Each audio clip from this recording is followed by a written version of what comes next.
बहुत समय पहले की बात है। एक अमीर लेकिन रहस्यमयी व्यक्ति रहता था, जिसे सभी नीली दाढ़ी कहकर बुलाते थे। उसकी दाढ़ी का रंग गहरा नीला था, जो उसे और भी डरावना बनाता था। उसके पास बहुत धन दौलत थी, लेकिन उसकी एक अजीब आदत थी। उसकी कई पत्नियां अचानक गायब हो जाती थीं, और कोई नहीं जानता था कि उनके साथ क्या हुआ। एक दिन नीली दाढ़ी ने गांव की एक सुंदर और युवा लड़की से शादी कर ली। वह लड़की मासूम थी और अपनी नई जिंदगी को लेकर बहुत खुश थी। शादी के बाद नीली दाढ़ी ने अपनी पत्नी को महल का दौरा कराया और सभी कमरों को दिखाया।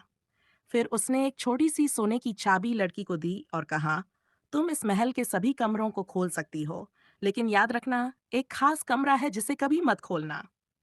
लड़की ने सिर हिलाया और वादा किया कि वह उस कमरे को नहीं खोलेगी। कुछ दिनों तक वह महल में घूमती रही और हर जगह के खजाने और सोने चांदी को देखकर खुश होती रही। लेकिन धीरे धीरे उसके मन में ये सवाल आने लगा, आखिर वह बंद कमरा ऐसा क्या राज छुपा रहा है? अगर मैं बस एक बार झांक लूं तो क्या होगा? आखिरकार उसकी जिज्ञासा इतनी बढ़ गई कि एक दिन जब नीली दाढ़ी महल से बाहर गया, तो उसने हिम्मत जुटाई और उस कमरे की चाबी ताले में डाल दी। जैसे ही दरवाजा खुला, लड़की की चीख निकल गई। कमरे के अंदर उसकी आंखों के सामने एक भयानक दृश्य था। वहां नीली दाढ़ी की पुरानी पत्नियों की मृत लाशें पड़ी थीं। ये देखकर लड़की कांप उठी और भागने लगी। गर्भी में भागते हुए उसके हाथ से चाबी गिर गई और वह खून से सन गई।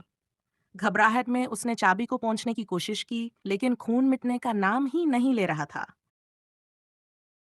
शाम को जब नीली दाढ़ी वापस आया, तो उसने तुरंत देखा कि लड़की डरी हुई थी। उसने चाबी की ओर देखा और समझ गया कि उसने उसका रहस्य जान लिया है।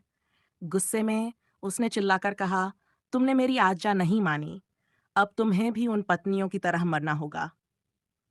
लड़की रोते हुए विनती करने लगी, कृपया मुझे थोड़ा समय दें, मैं आखिरी बार अपनी बहन से मिलना चाहती हूँ। नीली दाढ़ी ने उसे कुछ देर का समय दिया, लेकिन वह धीरे धीरे अपनी तलवार तेज करने लगा। लड़की ने अपनी बहन को बुलाकर जल्दी से मदद मांगी। सौभाग्य से उसके भाई उसी समय महल पहुंच गए। जब उन्होंने देखा कि नीली दाढ़ी अपनी तलवार लेकर लड़की की ओर बढ़ रहा है, तो वे तुरंत उसके ऊपर टूट पड़े और उसे हरा दिया। आखिरकार नीली दाढ़ी मारा गया और उसकी सभी संपत्ति लड़की को मिल गई। उसने अपना शेष जीवन खुशी और शांति से बिताया।